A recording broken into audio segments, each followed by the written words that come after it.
আলহামদুলিল্লাহি রাব্বিল আলামিন। আলহামদুলিল্লাহি ওয়া সালামুন আলা ইবাদিহিল্লাযীনা ইসতাফা। রাব্বি আউযু বিকা মিন হামাযাতিশ শায়াতিন। আউযু বিকা রাব্বি আইয়াহদুরুন। বিসমিল্লাহির রাহমানির রাহিম। ইয়া আইয়ুহান নাস দুরিবা মাসালু ফাসতামিউ লাহু।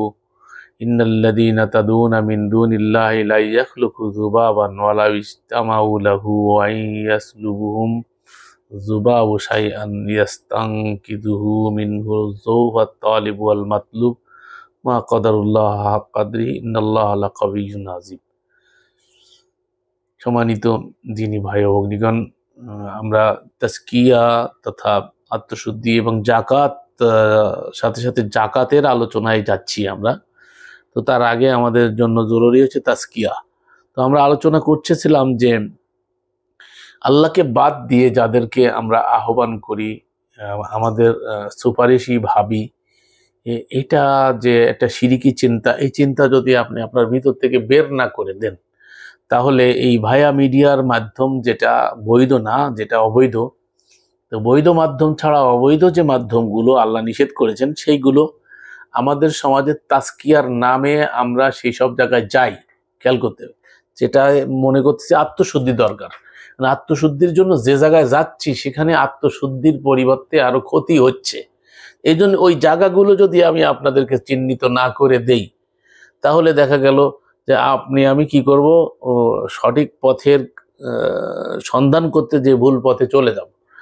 তো আমরা যারা আল্লাহর পরিবর্তে আমাদের সমাজে, আমি বলেছিলাম, ওরা আমাদের যারা সনাতনী আছে, যাদেরকে আমাদের পাশে আছে, তাদেরকে আমরা মনে করি যে এরা হচ্ছে মার ভাগ নিয়ে গেল। মা কালী, মা দুর্গা, মা সরস্বতী, মা অমুক, এই মা মা করে তারা যে ডাকে, তো তারা এই যা ডাকে এটা কিন্তু তারা চায় কিন্তু আল্লাহর কাছে, কিন্তু ভায়া মিডিয়া তাদেরকে বানায়।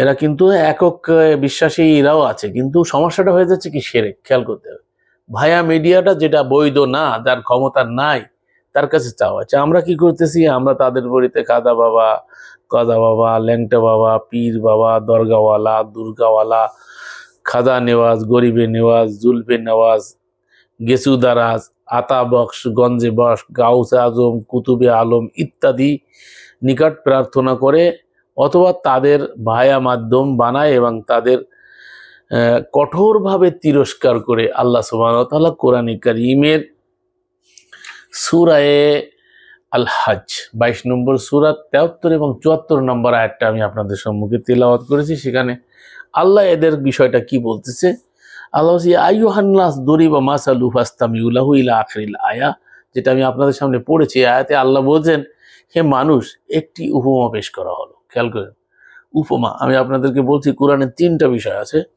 একটা হচ্ছে হুকুম আহকাম, আর একটা হচ্ছে আপনার উপমা, আমসাল যাকে বলে উপমা, আর একটা হচ্ছে ইতিহাস, পূর্ববর্তীদের নবী রাসূলদের ইতিহাস আল্লাহ কোরআনে তুলে।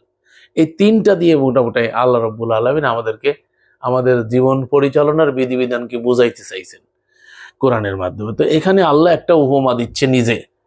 আমরা যেমন কথায় কথায় বিভিন্ন উপমা দিই, উপমা দিলে মানুষের বুঝতে সহজ হয়। এটা হচ্ছে আল্লাহর সুন্নাত। আমরা যেটা বিভিন্ন উপমা দিই, এটা কোরআন থেকে নিয়ে, মানে কোরআনের ওই শিক্ষা থেকে নিয়ে আমরা উপমা দিই আমাদের মতো করে। তো আল্লাহ নিজে স্বয়ং একটা উপমা দিচ্ছে, আমরা লক্ষ্য করি। আল্লাহ আবার সেটাকে মনোযোগ দিয়ে শুনতে বলছে, ইয়া আইয়ুহান নাস। এই উপমা কিন্তু গোটা মানব জাতিকে দিচ্ছে আল্লাহ। এটা কোনো ইমানদার গোষ্ঠীকে না, গোটা মানব জাতিকে। তো গোটা মানব জাতিকে লক্ষ্য করে আল্লাহর বিধান, এটা বুঝতে হবে। এখান থেকে এটাও শিক্ষা, যে এই শিক্ষাটা গোটা মানব জাতিকে লক্ষ্য করার উদ্দেশ্য হচ্ছে কোরআনের বিধান গোটা মানব জাতির জন্য। যে জন্য আমরা কয়েকটা পর্ব করেছি ইয়া আইয়ুহান নাস, ইয়া আইয়ুহান নাস নিয়ে। তো হে মানুষ, একটি উপমা পেশ করা হলো, মনোযোগ দিয়ে শোনো। আল্লাহ বলছে, তোমরা আল্লাহর পরিবর্তে যাদেরকে ডাকো, তারা কখনো একটি মাছিও সৃষ্টি করতে পারে না। এই যাদেরকে আমরা ডাকি, যেই দলে সনাতনী বলেন, আমাদের নামধারী মুসলমান বলেন, এই যে এরা মার কাছে, এরা বাবার কাছে, মৃত্যুর পরে তাদের স্ট্রাকচার তৈরি করে তাদের মূর্তি বানায় বা তাদের মাজার বানায়, যে তাদের কাছে যে চাওয়া হচ্ছে। তো আল্লাহ বলতেছে, যাদের কাছে তোমরা আল্লাহর পরিবর্তে এদের কাছে যে চাও, এরা তোমাদেরকে এরা কখনো একটা মাসিও সৃষ্টি করতে পারে না। এরপরে বলছে যদিও তারা এই উদ্দেশ্যে সকলে একত্রিত হয়, শুধু একজন না, যত আছে যাদেরকে তোমরা আল্লাহকে বাদ দিয়ে ডাকো, মানে পৃথিবীর শুরু থেকে নিয়ে শেষ পর্যন্ত, এরা সবাই সম্মিলিতভাবে একটা মাসিও বানাইতে পারে না। আল্লাহ বলতেছে আর যদি মাসি তাদের কাছ থেকে কিছু ছিনিয়ে নেয়, হ্যাঁ, তারা তার কাছ থেকে তাও উদ্ধার করতে পারবে না। মাসি মারতে কামান ব্যবহার করলে হবে না। অন্বেষণকারী আর যার কাছে অন্বেষণ করা হয়, যৌফাত তালিবু আল মাতলুব, আল্লাহ বলছে যার কাছে চায় আর যে চায়, উভয় অন্বেষণকারী আর যার কাছে অন্বেষণ করা হয় উভয়ই দুর্বল। আমরা যে দুর্বলতার কারণেই তো চাচ্ছি, আমরা আমাদের নিজের দুর্বলতার কারণে, আমার কথা আল্লাহ শুনবেন তাই ভায়া মিডিয়ার কাছে যাচ্ছি। তো যে ভায়া মিডিয়ার কাছে যাচ্ছে, আল্লাহ বলছে যে চায় আর যে ভায়া মিডিয়ার কাছে গেছে, যৌফাত তালিবু আল মাতলুব, উভয়ে দুর্বল। আল্লাহ বলছে না, আমার কথা না, আল্লাহ নিজেই বলছে উভয় কি দুর্বল। তারা আল্লাহর যথাযথ মর্যাদা দেয় না। তার মানে এটা কেন করছে, এটা আল্লাহ বুঝিয়ে দিচ্ছে। এই কাজটা কেন তারা করতেছে, করার কারণ হলো যে ওরা আল্লাহর মর্যাদা বুঝতে পারেনি। আল্লাহ যে কত বড়, সে যে আমার কাছে আছে, আমার সব অন্তরস্থলে কিছু উদয় হওয়ার আগে তিনি বুঝে যান, তিনি টের পান। তো আমার তো সেই বিশ্বাসটা থাকতে হবে যে আমার মালিক আমার পাশে আছে, তিনি আমার কথা শোনেন, আমি ডাক দিলে সে আমার ডাকে সাড়া দেবে। এই বিশ্বাসটা বদ্ধমূল না থাকার কারণে, এই চিন্তা চেতনাটা আমাদের ভিতরে না থাকার কারণে আজকের আমরা কি করতেছি, আমি যেখানে যে মুহূর্তে যেই বিপদেই পড়ি না কেন, সেখানে তো সেই মালিককে ডাকার, সব দরজা বন্ধ হয়ে গেলে ওই দরজা তো খোলা থাকে। এইটাই তো কোরআনের শিক্ষা। ওই যে ইতিহাস কইলাম, ওই যে ইউনূসের 10 নম্বর সূরা এর থেকে আয়াত পেশ করলাম, সেখানে দেখেন, এখানে আল্লাহ রাব্বুল আলামিন ইউনূস আলাইহিস সালামের যে সালামুন আলা ইউনূসের যে ঘটনা আল কোরআনে আল্লাহ রাব্বুল আলামিন তুলে ধরেছেন কি জন্য, আমাদেরকে শিক্ষা দেওয়ার জন্য। যে এমন এক মুহূর্তে পৃথিবীর সমস্ত দরজা বন্ধ, কেউ জানে না সালামুন আলা ইউনূস কোথায়, সে মাছের পেটে চলে গেছে, এখন কোথায় সমুদ্রের গভীরে কোন অতল তলে কোথায় আছে পৃথিবীর কেউ জানে না, সমস্ত দপ্তর বন্ধ, সেখানে বসে সে ডাক দিচ্ছে লা ইলাহা ইল্লা আনতা সুবহানাকা ইন্নী কুনতু মিনাজ জালিমিন। লা ইলাহা, আপনি ছাড়া কোনো ইলাহ নাই, মাবুদ নাই, উপাস্য নাই, আইনদাতা নাই, বিধানদাতা নাই। সুবহানাকা, আপনার সত্তা হচ্ছে পবিত্র, আপনি আমাকে রক্ষা না করলে আমার উপায় নেই, স্বীকৃতি দিচ্ছে। তখন তার ক্ষমা করতেছে, রক্ষা করতেছে। এর পরের আয়াতে আল্লাহ বলছে ফাস্তাজাবনা লাহু ওয়া নাজ্জাইনাহু মিনাল গাম। ওখানে শেষ করে দিচ্ছে না বিষয়টা, ইউনূস পর্যন্ত শেষ না, আল্লাহ এর পরের অংশে বলতেছে আমাদের জন্য সুসংবাদ দিচ্ছে, ফাস্তাজাবনা লাহু ওয়া নাজ্জাইনাহু মিনাল গাম ওয়া কাযালিকা নুনজিল মুমিনিন। এভাবে করে ইউনূসের মতো বিপদে পড়ে আমার কোন মোমেন বান্দা, এখানে মোমেন শব্দটা আছে, বান্দা খালি হলে হবে না, চলে হবে না, আমার কোন মোমেন বান্দা যে আমাকে বিশ্বাসী না হলে তো হবে না, তাকে সেই ভরপুর বিশ্বাস নিয়ে বিপদের মুহূর্তে যদি আমাকে ডাক মারে, তাহলে আমি ওইভাবে তার ডাকে সাড়া দেব যেমন ইউনূসের ডাকে সাড়া দিয়েছে। এবার আপনি আর আমি কি চাই বলেন, এখন কি আর ভায়া মিডিয়ার দরকার আছে? পৃথিবীর কোথাও যখন ভায়া মিডিয়া পাওয়া যায় না, থাকে না, তখন মানুষটা করে কি? এই উদাহরণ তো কোরআনে আল্লাহ অনেক জায়গায় দিয়েছে। সমুদ্রের তরঙ্গমালার ভিতরে যখন তারা এসে যায়, হ্যাঁ, ঢেউয়ের মাঝখানে, তখন তারা সমস্ত দেবদেবী আর ভায়া মিডিয়ার কথা ভুলে গিয়ে এককভাবে আমাকে আহ্বান করা শুরু করে। এটা আল্লাহ বলেই দিয়েছে কোরআনে। তখন আর কারো কথা মনে থাকে না, তখন আল্লাহকেই ডাকে। আর আল্লাহ যখন তাদেরকে উদ্ধার করে দেয়, তখন তারা শিরক করা শুরু করে দেয়। আর আয়াতে বলছে তারা এমন পরিস্থিতি হয়, তারা কেমন যেন কোনোদিন আল্লাহকে ডাকেই নেই। তাহলে এই হচ্ছে আমাদের শিরকি আকীদা, যেটা ডিলেট না করা পর্যন্ত, ফরম্যাট না দেওয়া পর্যন্ত আমাদের ভিতরে শুদ্ধি হবে না। শুদ্ধি করতে গেলে অশুদ্ধটাকে আগে বের করতে হবে, অশুদ্ধটা বের করার পরে শুদ্ধটাকে ঢুকাইতে হবে। এখানে যেটা আমি বলতে চাই, আল্লাহকে যে যথাযোগ্য মর্যাদা দেয় না, এই কথাটা যে বলা হয়েছে, আল্লাহকে বাদ দিয়ে অন্য ভায়া মাধ্যম তালাশ করার মূল কারণ হলো এটাই, অর্থাৎ আল্লাহ সম্পর্কে মন্দ ধারণা করা। যেমন আল্লাহ সরাসরি শোনেন না, অথবা শুনলেও দিবেন না, তাই পীর বুজুর্গের ভায়া মাধ্যম ধরে আল্লাহর কাছে প্রার্থনা করা হয়। হয় না, অমুকের তোফায়েলে, অমুকের মাধ্যমে, অমুক খানে। আবার শেষে যে কি কয়, এই যে আমরা হাত উঠিয়েছি এর মধ্যে যার হাতখানা আপনার পছন্দ হয়, শেষকালে হাতরে অতিলা বানায়, মিডিয়া বানায়। কথা বুঝতে পেরেছেন? প্রার্থনা করা হয়। তারা বলে কাজের জজের কাছে কিছু বলতে হলে উকিল ধরতে হয়। এগুলো কিন্তু উদাহরণ টানে তারা, দেখবেন এই যে জজের সাথে মানে কিন্তু অলরেডি এই কথাগুলো তারা বলে, তারা কিন্তু অলরেডি জজের সাথে কিন্তু আল্লাহরে তুলনা করে ফেলাইছে। আর আল্লাহ কিন্তু লাইসা কামিসলিহি শাইউন, তার সাদৃশ্য নাই, তার তুলনা নাই, তিনি ওয়ালাম ইয়াকুল্লাহু কুফুয়ান আহাদ, তিনি তুলনার ঊর্ধ্বে। এই কথা কিন্তু মুখে স্বীকার করতেছি, কার্যতে যে দেখেন কি করতেছি। যেভাবে আল্লাহর কাছে কিছু চাইতে পীর বুজুর্গের ধর্নায় পীর বুজুর্গের সুপারিশ নিতে হয়, যেমন তারা বলতে চায় যে জজের কাছে কিছু চাইতে গেলে যেমন উকিলের মাধ্যম ব্যবহার করতে হয়, ঠিক অনুরূপভাবে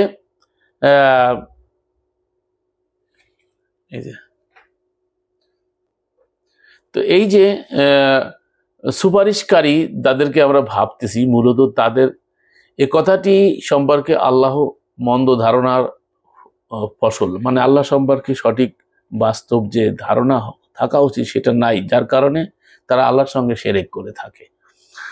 নতুবা আল্লাহকে দুনিয়ার আদালতের একটি সাধারণ জজের সাথে তুলনা করা অথবা প্রধানমন্ত্রীর সাথে তুলনা করা কতই না দৃষ্টতা প্রদর্শন করা। দুনিয়ার জজ গায়েব জানে না, সে তো বিচার করে কিসের ভিত্তিতে? যে উকিলরা যে সমস্ত তথ্য উপাত্ত নিয়ে আসে তাই নিয়ে জেরা করে, তারপরে কত সময় তার লেগে যায়। কিন্তু আল্লাহর ব্যাপারটা তো এমন না, তিনি তো সদা বিরাজমান, সদা সর্বদা সব জায়গায়।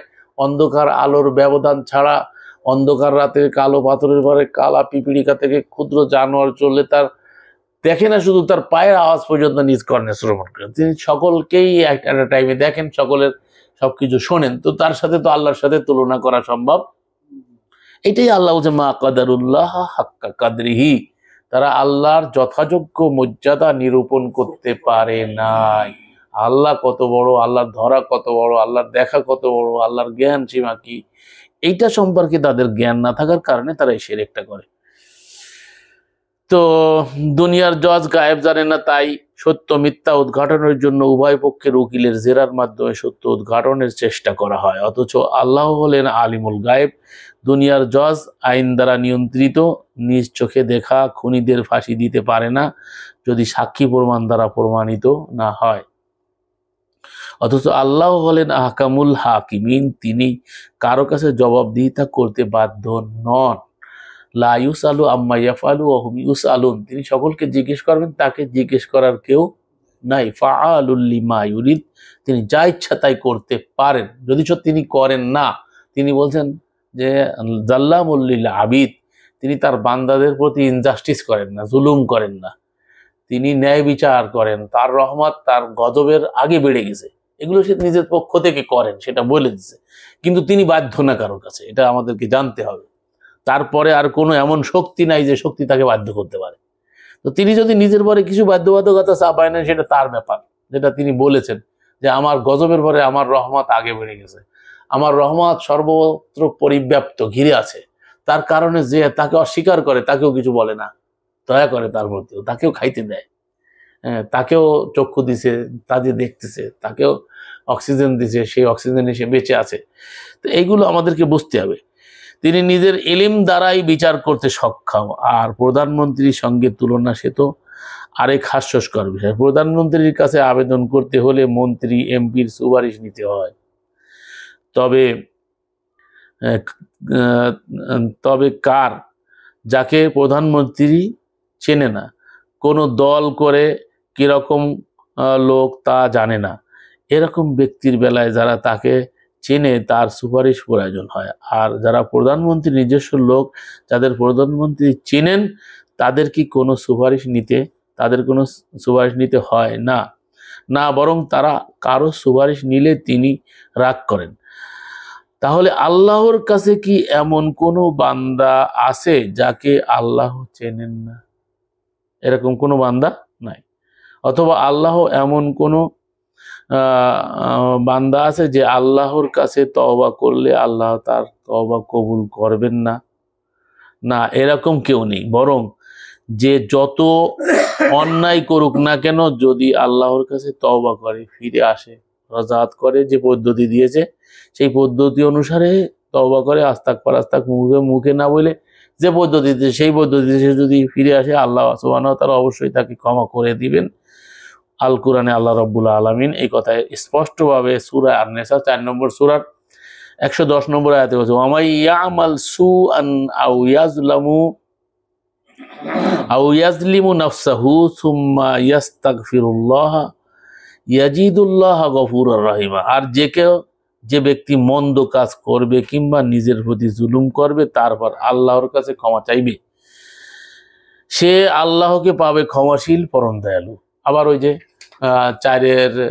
চারের না, ওটা 4:65 আছে মনে হয়, যে সে যদি আল্লাহর কাছে ক্ষমা চায় অপরাধ করে, আর রসুলের কাছে যায় এবং রসুলও তার হয়ে আল্লাহর কাছে ক্ষমা চায়, তাহলে তারা তাকে কি করবে? দয়ালু রূপে পাবে। এইখানে যে বৈধ মাধ্যমটা আল্লাহ বলে দিছে, যে একমাত্র বৈধ মাধ্যম হচ্ছে কি? রসুল যদি তার হয়ে তার পক্ষে ক্ষমা চায়, তাহলে আল্লাহকে রহমানুর রহিম পাবে। এরপরে আল্লাহ রাব্বুল আলামিন পবিত্র কোরআনে অন্যত্র স্পষ্ট করে বলছে, ক্বালা রাব্বুকুম উদউনি আস্তাজিব লাকুম ইন্নাল্লাযীনা ইস্তাকবিরুনা আন ইবাদাতি সায়াদখুলুনা জাহান্নামা দাখিরিন। সূরা মুমিন 40-60। আর তোমার রব বলেন, তোমরা সকলে আমাকেই এককভাবে ডাকবে, আমি তোমাদের ডাকে সাড়া দিব। যারা অহমিকা বসে আমার বন্দেগী করা অস্বীকার করে, তারা তো জাহান্নামে প্রবেশ করবে অতিশয় ঘৃণিত অবস্থায়। এখানে দেখেন,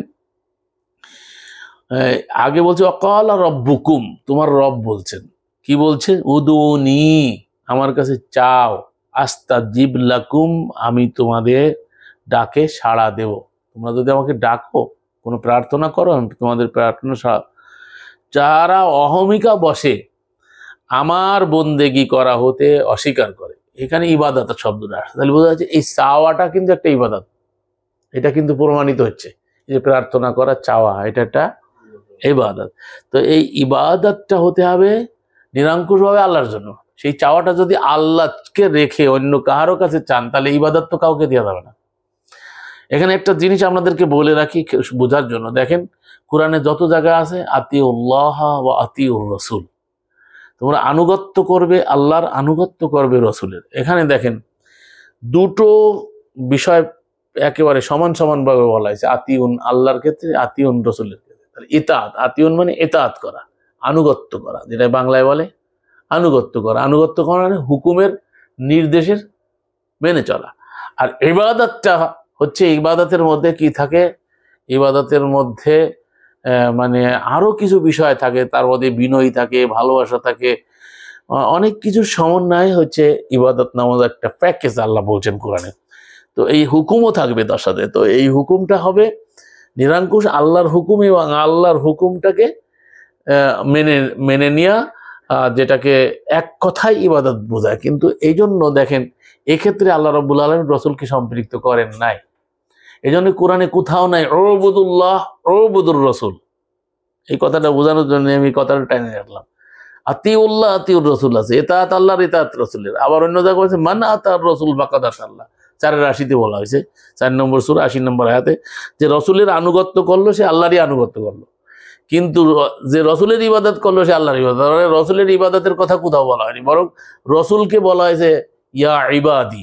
রসুলকে বলছে সুবহানাল্লাযী আসরা বিআবদিহি, সিও বান্দা। তো রসুলকে বান্দা বলা হয়েছে, দাস বলা হয়েছে, আবেদ বলা হয়েছে, ইবাদতকারী বলা হয়েছে। তো রসুল ইবাদতকারী, ইবাদতের পদ্ধতি দেখাইছে হয়তো আল্লাহর বিধান থেকে, কিন্তু তিনি আল্লাহর ইবাদতকারী, কিন্তু রসুল ইবাদত পাবে না, আনুগত্য পাবে। তাহলে আনুগত্য আর ইবাদতটা বুঝে নিতে হবে। আনুগত্য হচ্ছে হুকুমের নির্দেশ ফলো করা, আর রসুল নির্দেশ দেন আল্লাহ থেকে। এই জন্যই রসুলকে ফলো করলে, রসুলের নির্দেশ ফলো করলে আল্লাহরই আনুগত্য করা হয়, আর মূল আনুগত্য প্রাপ্তি হচ্ছে আল্লাহর। এই জন্য দেখা যায় যে সূরা আন-নিসার 59 নম্বর আয়াতে এসে বলছে ফারুদ্দুহু ইলাল্লাহি ওয়া রাসূলি। দুইটা আনুগত্যের কথা বলা হয়েছে, কিন্তু বচন ব্যবহার করা হয়েছে এক, ফারুদ্দুহু এক বচন ব্যবহার করা হয়েছে। যদি 2 বচন হতো তাহলে ফারুদ্দুহুমা, ফারুদ্দুহুমা আল্লাহ বলেন নাই।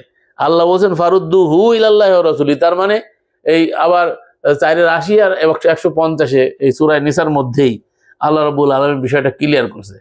এই জন্য 185 আর 50 আর 51 এসে বলছে যারা আল্লাহ এবং তার রসুলের মধ্যে পার্থক্য সৃষ্টি করে, কাফিরিন হাক্কা, তারা হচ্ছে হক কাফের। হক কাফের কেন বললো? আল্লাহ রসুলের মধ্যে পার্থক্য সৃষ্টি করতে চায়, মানে কি? রসুল মানে মেসেঞ্জার, আল্লাহ মানে আল্লাহর সাথে কোনো বান্দা ব্যক্তি না, এটা বুঝতে হবে। যে ব্যক্তি মেসেঞ্জার সেই ব্যক্তির কথা বল। আর মেসেজ যখন মেসেঞ্জার রসুল্লাহ হয় তখন তিনি আর একক মেসেঞ্জার থাকেন না, তিনি আল্লাহর মেসেজ পৌঁছান। তা আল্লাহর মেসেজে কোনো সংযোজন করার অধিকার নাই, এটা তো স্পষ্ট কোরআনে সবাই জানি। তো এখন যিনি রসুল্লাহ হন তিনি আল্লাহর মেসেজ পৌঁছান, তা ওই মেসেজটাকে ফলো করা মানে, ওই মেসেজের আনুগত্য করা মানে আল্লাহরই আনুগত্য হয়। কথাটা বোঝা গেছে? এখানে আল্লাহ এবং তোর রসুল স্রষ্টা এবং সৃষ্টি, এটা আগে বলেছি। এই জায়গায় কিন্তু মানুষ বুঝতে পারে না, এই জায়গায় আবার শিরক করে বসে। হ্যাঁ, রসুলকে আল্লাহর দরজা দিয়ে বসে। রসুল যখন সৃষ্টি হিসাবে, সে একজন সত্তা হিসাবে, ব্যক্তি হিসাবে সে আল্লাহর সৃষ্টি। তো এই আল্লাহর সৃষ্টি ব্যক্তি কিন্তু আমার জন্য অনুসরণীয় না। ব্যক্তি যখন রসুল্লাহ হচ্ছে, আল্লাহর মেসেঞ্জার হচ্ছে, আর যখন মেসেজ থেকে কথা বলছে তখন তিনি মেসেঞ্জার। আর এই মেসেজটা যখন তিনি পৌঁছাইছেন তখন ওই মেসেজের আনুগত্য করাটা মানে আল্লাহর আনুগত্য করা, এটা 480 আল্লাহ বলছেন। তাহলে বোঝা গেল স্রষ্টা সৃষ্টির পার্থক্য আল্লাহ রসুলের মধ্যে আছে, কিন্তু বিধানের দিক থেকে রসুলই থাকেন না যদি আল্লাহর বিধানের বাইরে বলেন। রসুলের নামে হাদিস বানাইলে আর রসুলকে আর আল্লাহর বিধানে রাখা হয় না, রসুলটাকে আর রসুল রাখা হয় নাই। ইতিপূর্বে আলোচনাগুলো আমি ধারাবাহিকভাবে আলোচনা করেছিলাম রসুল প্রসঙ্গে। তো রসুলের নামে যদি, সুন্নার নামে যদি হাদিসকে, এই বুখারী, মুসলিম, তিরমিজি, আবু দাউদ, নাসাই, ইবনে মাজাহ, সিয়াসিত্তা, কুতুবে খামসা, যতগুলো ফতোয়ার কিতাব যা কিছু রসুলের নামে চালানো হয়, এইগুলো যদি কোরআন বাদ দিয়ে যদি অন্য কিছু কি রসুলের নামে চালানো হয়, তাহলে রসুলকে রসুলের জায়গা থেকে সরাই দিচ্ছে। তিনি আর রসুল থাকলেন না। তিনি রসুল থাকবেন কিন্তু রসুল্লাহ আর থাকবেন না, আল্লাহর রসুল আর থাকবেন না, আল্লাহর আনুগত্য হলো না। তার কারণ রসুল এসে আল্লাহর রসুলের কাজকে আল্লাহর মেসেজ পৌঁছায় দেয়। তো আল্লাহর মেসেজ পৌঁছায় দেবে সুন্দরভাবে, স্পষ্টভাবে। এই কথাগুলো আল্লাহ বলছেন, স্পষ্ট করে পৌঁছায়, বোধগম্য করে দাও, মানুষকে ভালো করে এইটাই বুঝাই দাও। তো রসুলের নিজের কোনো কিছু বোঝানোর আর নিজস্ব কোনো আইন কানুন দেওয়ার কোনো অধিকার আল্লাহ রাখেন নাই। তো যখনই রসুলকে আইনদাতা মানবেন তখন আবার শিরক হয়ে যাবে। রসুল যদি রসুলের কোনো নিজস্ব আইন মানতে যান তাহলে সমস্যা হয়ে যাবে। এখন আমাদের যারা তাসাউফপন্থী পীর মাশায়েখ যারা আছেন উপমহাদেশে, তাদের কাজটা কিন্তু এই কাজটাই প্রথমে সূচনায় ছিল। এই কাজগুলো আমরা যদি দেখি ইতিহাস, তারা কিন্তু এই কাজটাই করেছে। কিন্তু পরবর্তীতে এসে কি ভেজাল ঢুকে গেছে, নিজেরা আইন বানাইছে। প্রত্যেক পীরদের আলাদা আলাদা গ্রন্থ আছে এবং তাদের পীর মুরিদির আইন কানুনের অনেক বই কিতাব আছে। আপনি শশীনায় বলেন, চরমনায় আল্লাহরা তো বাবাদানের 27খানা কিতাব প্রচার করে। আমি নিজে অনেকবার শুনেছি, আমার কাছে প্রত্যেকটা বই এখানে আমার এই ঘরের ভিতরে আছে। বাবাদানের লেখা 27খানা, মানে ফজলুল করিম সাহেবের পিতার নাম হচ্ছে ইসাক সাহেব। ইসাক সাহেবের যিনি পীর ছিলেন তিনি হচ্ছেন ইসাক সাহেবের লেখা হচ্ছে 27খানা কিতাব। ফজলুল করিম সাহেব, এখন ফয়জুল করিম টিম যারা আছে, এই করিম গ্রুপ, তারা সকলে বাবাজান। এখন আগে উনি বলতেন, ফজলুল করিম সাহেব বলতেন আমার বাবাজানের লেখা, আর এটা করে বাবাজান আর দাদাজান, বাবাজান আর দাদাজান। এখন শোনা যায় বাবাজান দাদাজান। তো বাবাজান দাদাজান প্রচার করা, তারা কি লিখেছে সেটা আমাদের জন্য ধর্তব্য না। যদি তারা আল্লাহর বিধান প্রচার করতো তাহলে এই পীর মাশায়েখদেরকে মান্য করা অবশ্যই হতো কোরআনের আলোকে। কিন্তু তাদের সমস্যাটা কোথায়, এটা আমরা যেটা বোঝাতে চাইছি সেটা হলো তারা নিজস্ব আইন ও কানুন বানাইছে, তরিকা বানাইছে। যেমন ধরেন, এটা উদাহরণ যদি দিই, সেজদা, তাকে স্ট্রাকচারালি একটা সেজদাকে তারা নিয়ে তারা এই সেজদা, আদম সেজদার নামে তারা সেজদাটা নিচ্ছে, তাজিবি সেজদার নাম দিয়ে তারা এটাকে নিচ্ছে। কিন্তু সেজদার এই প্রকার ভেদ তো আল্লাহ বলেন নাই। একটা তাজিমি সেজদা আর একটা অরিজিনাল সেজদা, সেজদা দুই প্রকার।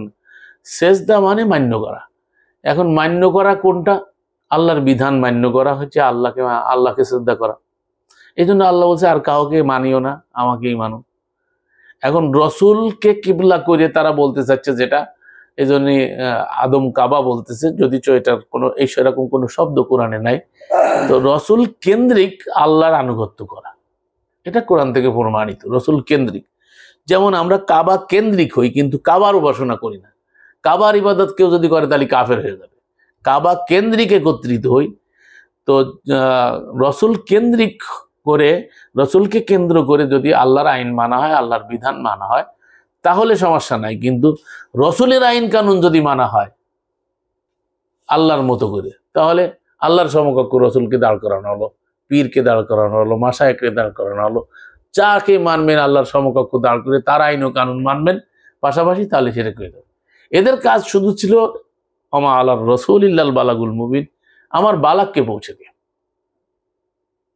এখন মনে করেন আমি যে কথাগুলো বলতেছি, আমার নিজস্ব যত কথা আছে কোনোটাই আপনাদের জন্য, আমি হয়তো অনেক উদাহরণ টানতেছি কিন্তু আয়াত থেকে বলতেছি, যেটা আয়াত বলতেছি সেটাই আপনার জন্য রিসালাত প্রচার হচ্ছে। আর আমি যে উদাহরণ টানতেছি আয়াতের পাশাপাশি, যেহেতু আমি বলছি যে আল্লাহ উদাহরণ দিয়েছেন বোঝার জন্য, আমি বাস্তব উদাহরণ দিচ্ছি, আমাদের বর্তমান বাস্তব উদাহরণ টানতেছি। এই উদাহরণ যদি আপনি বোঝেন যে কিতাবের সাথে মিল আছে গ্রহণযোগ্য, যদি দেখেন যে কিতাবের বাইরে, তাহলে কোনো কিছুই গ্রহণযোগ্য না।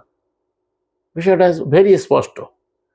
তো এই বিষয়গুলো আমাদেরকে ভালো করে বুঝে নিতে হবে, যেটা না বুঝার ফলশ্রুতিতে আমরা এই তাসকিয়ার নামে বিভ্রান্ত হচ্ছি, আত্মশুদ্ধির নামে বিভ্রান্ত। আত্মশুদ্ধি ফরজ, এটা আমাদেরকে ভালো করে। আজকে আমাদের আত্মশুদ্ধির অভাব, যার কারণে সমাজে অনেক বিশৃঙ্খলা, অনেক দলাদলি, অনেক মত, অনেক পথ, মানে আমাদের মধ্যে অহংকার বাসা বেঁধেছে, যার কারণে কোরআনের নামে আমাদের 50টা গুরু হয়েছে। মাযআল্লাহ, আল্লাহ মাফ করুন। আর আমি কোন গুরু হয়ে যাবেন, কারটা শুনবেন? মাযহাবের থেকেও বেকায়দা হয়ে গেছে। এর কারণ কি? আমাদের নিজস্ব ইগো। আর আমরা এমন এত বড় বড় পণ্ডিত হয়ে গেছি, নিজেরা একটা অর্থ দাঁড় করাচ্ছি এবং সেই অর্থটাকে সঠিক মনে করে, পারফেক্ট মনে করে, সেইটাকে অন্যকে মানার জন্য বাধ্য করতে চাচ্ছি। তাহলে এ যাবৎ যারা ছিল তারা মনে হয় কিছু কাজ করে যায়নি, এরকম একটা ব্যাপার। এই যে আমরা ইসলামী ফাউন্ডেশনের অনুবাদের পর্যালোচনা করি, সমালোচনা তো না, আমরা কিন্তু এই অনুবাদকে উপেক্ষা করতে পারি না। তার কারণ ওনারা কিন্তু ওনাদের সাধ্য মতো চেষ্টা করে গেছে। এখন মানুষ হিসেবে তো তার ভুল থাকবেই, কোন নবী রসুল ভুলের ঊর্ধ্বে নন। তাই হযরত আলী নবী রসুলরে আল্লাহ ধমকে দিছে কেন? আল্লাহ বলছে ফাসাব্বি বিহামদি রাব্বিকা ওয়াস্তাগফিরহু, আল্লাহ বলছে তুমি ইস্তেগফার করো। তারপরে রসুলকে তওবা করতে বলছে, ইন্নাহু কানা তাওয়াবা, তওবা করতে বলছে। আল্লাহ বলছে ওয়াজাদাকা দাল্লান ফাহাদা, আমি তোমাকে দল্লান পেয়েছি। যদি এই অনুবাদ করলেই আমাদের আহলে সুন্নাত ওয়াল জামাত ধরে বসে। এখানে স্পষ্ট তো আল্লাহ যে ভাষায় বলেছে, যেটাকে আমরা দল্লিন বলে তাই হাত বাঁধে, গায়রিল মাগদুবি আলাইহিম ওয়ালাদ দাল্লিন, এই দল্লিন থেকে দল্লা আল্লাহ বলতেছেন ওয়াজাদাকা দল্লান ফাহাদা, আমি আপনাকে দল্লান পেয়েছি, ফাহাদা আমি আপনাকে পথ দেখিয়েছি, হিদায়াত দিয়েছি। তাহলে পথচ্যুত ছিল রসুল, আল্লাহ বলতেছেন ইতিপূর্বে তুমি পথচ্যুত ছিলে। মা তাদরিমাল কিতাব ওয়াল ঈমান, তুমি জানতে না কিতাব কি ঈমান কি, এটা তো আমি তোমাকে শিখাইছি, আমি তো তোমাকে পথ দেখাইছি। তাহলে বোঝা যাচ্ছে যে নবী রসুলরা দের সম্পর্কে আমাদের যে একটা ধারণা আছে, সমাজে নবী রসুলদেরকে মাসুম বানানো হয়েছে, এটা একটা আহলে সুন্নাত ওয়াল জামাতের আকীদা। মাসুম মানে বেগুনাহ, তারা নবুয়ত প্রাপ্তির আগেও কোনো গুনাহ করেনি, কোনো অপরাধ করেনি, এই জাতীয় ধারণা আমাদের সমাজে আছে। নবুয়ত প্রাপ্তির পরেও যে ভুল করেছেন, এটা তো কোরআনে স্পষ্ট দ্ব্যর্থহীন কণ্ঠে আল্লাহ বলে দিয়েছেন। প্রথম রসুলই ভুল করলো, কাছের কাছে যাইতে এরকম নিষেধ করলো, সেইখানে যাইয়া বসলো, এই জাতীয় ঘটনাগুলো আল্লাহ তুলে ধরেছে। ঈসা আলাইহিস সালামের ঘটনা, সালামুন আলা ইদ্রিসের যে ঘটনা, এটা কি করলো? সালামুন আলা মুসা ভুল করেছে, অপরাধ হয়েছে, সে অপরাধের জন্য ক্ষমা চাইছে। এবং হাদিসে তো স্পষ্ট আছে যে সব নবীরা কিয়ামতের মাঠে নফসানফসি করতে থাকবে, তাদের ভুল অপরাধ হয়ে যাওয়ার কারণে, অপরাধের কারণে তাদের কাছে সবাই গেলেই তারা বলবে যে আমি আজকে কিছু করতে পারবো না। আল্লাহ আদম বলবে যে সালামুন আলা আবুল বাশার, যাকে বলা হয় হাদিসের আলোকে, যে তার কাছে গেলে তিনি বলবেন যে আমি ওই গাছের কাছে যাইতে নিষেধ করেছিল, আমি যাই বসছিলাম, না জানি আল্লাহ যদি আমার পাকড়াও করে তাহলে আমার কি হবে, আমি আজকে তোমাদের কিছুই করতে পারবো না। ইব্রাহিমের কাছে গেলে ইব্রাহিম বলে ইন্নি সাকিম, বলছিলাম আমি অসুস্থ। এখানে তারা একটা হাদিস বানাইছে, যদিও ইব্রাহিম ঠিক কথাই বলেছিল, সত্যই বলেছিল। এই মূর্তি পূজার অসারতা দেখে উনি আন্তরিকভাবে অসুস্থ ছিলেন না, মানে অসুস্থ ছিলেন, ওনার ভিতরটা ঠিক ছিল না। আমরা যখন খারাপ কিছু দেখলে আমার ভিতরটা হয়ে পড়ে, ভালো লাগে না, এইটাই হচ্ছে একটা রোগ। সেই হিসাবে তিনি বলছেন যে ইন্নি সাকিম, আমি অসুস্থ, আমি যাব না। সেইটারে হাদিস মিথ্যুক বানাইছে মাআযাল্লাহ সালামুন আলা ইব্রাহিমকে, অথচ আল্লাহ কোরআনে বলছে সিদ্দিকান নাবিয়া, তিনি ছিলেন সত্যবাদী নবী। আল্লাহ নিজে স্বীকৃতি দিচ্ছে তার সত্যবাদী তার, আর সেখানে হাদিস তাকে মিথ্যুক বানাইছে মাআযাল্লাহ। তো এই ইব্রাহিম নাকি বলবে যে আমি একটা ভুল করে এই যে কথাটা বলে ফেলছিলাম, যার কারণে আমি আজকে ভয় পাচ্ছি, আমি জানি তোমাদের কিছুই করতে পারবো না। এমনি ভাবে করে এই যে ভায়া মিডিয়া, এই হাদিস দিয়েও ভায়া মিডিয়া বানানো হয়েছে দেখেন। এরপরে আমরা যাব ঈসার কাছে, সালামুন আলাইহি, ঈসা বলবে যে আমি যাওয়ার পরে, আমি চলে আসার পরে আমার জাতি আমার মাকে আল্লাহর স্ত্রী বানাইছে আর আমাকে আল্লাহর পুত্র বানাইছে, শিরক করছে, না জানি এ নিয়ে আল্লাহ আমাকে কি পাকড়াও করেন। এই ভয়ে ঈসা বলবেন যে আমি তোমাদের কিছু করতে পারবো না, আমরা সবাই হাসরবাসী চলে যাব কোথায়, সালামুন আলাহ মুহাম্মাদের কাছে। তিনি সিজদায় পড়ে থাকবেন, ইরফা রাসাকায়, তিনি সিজদায় পড়া অবস্থায় দেখে আল্লাহ বলবেন ইয়া মুহাম্মদ তুমি তোমার মাথা উঠাও। তো এই যে তখন তাকে বলা হবে তুমি সুপারিশ করো। অথচ স্পষ্ট দ্ব্যর্থহীন আয়াত আছে কোরআনে যে রসুলকে বলছেন, রসুলের মুখ দিয়ে আল্লাহ বলছেন তুমি বলো আমি আমার উপকার অপকারের কোনো ক্ষমতা রাখি না, তোমাদের ব্যাপারে আমি কিছু করতে পারবো না, কিয়ামতের দিন আমার কি হবে আমি জানি না, প্রত্যেকের নির্ভর করবে তার আমলের পরে। হ্যাঁ, তাহলে এই কথাগুলো রসুলকে দিয়ে বলার পরেও তারা রসুলকে এখানে সুপারিশকারী বানায় দিল কি কায়দায় নিয়ে। অথচ আল্লাহ কোরআনে আয়াতুল কুরসি পড়ে এরা, সেখানে স্পষ্ট তো সূরা আল বাকারার 255 নম্বর আয়াতে আল্লাহ বলেছেন মান যাল্লাযী ইয়াশফাউ ইনদাহু ইল্লা বিইজনিহি, কে আছে তার ইজিন ছাড়া, তার নির্দেশ ছাড়া সুপারিশ করবে। তার মানে কেউ পারবে না, কারো কোনো ক্ষমতা নেই। এখানে সালামুন আল্লাহ মুহাম্মদটা কেউ বাদ পড়ে নাই, সকলকে লক্ষ্য করে আল্লাহ বলছে কে আছে, এভাবে কে আছে তার অনুমোদন ছাড়া সুপারিশ করে। তিনি যদি কাউকে দেন সেটা ভিন্ন কথা, সেখানে তার কোনো ঘুষ চলবে না। স্পষ্ট বক্তব্য হচ্ছে যে ভালো কর্ম করবে তার কর্মের বিনিময় সে সেখানে পাবে। পৃথিবীতেও এটাই নিয়ম যে ভালো কাজ করবে সে ভালো ফলাফল করে, যে খারাপ কাজ করবে সে খারাপ ফলাফল ভোগ করবে। পৃথিবীতেও আমরা দেখতেছি এটা, আর পরকালে ঠিক এরই ফলাফল আমরা ভোগ করব। তো আমরা তাজকিয়ার যে বিষয়টা বুঝতে চাচ্ছি, তাজকিয়া থেকে আমরা ইনশাআল্লাহুর রহমান আল্লাহ চাহে তো আমরা জাকাতের দিকে যাব।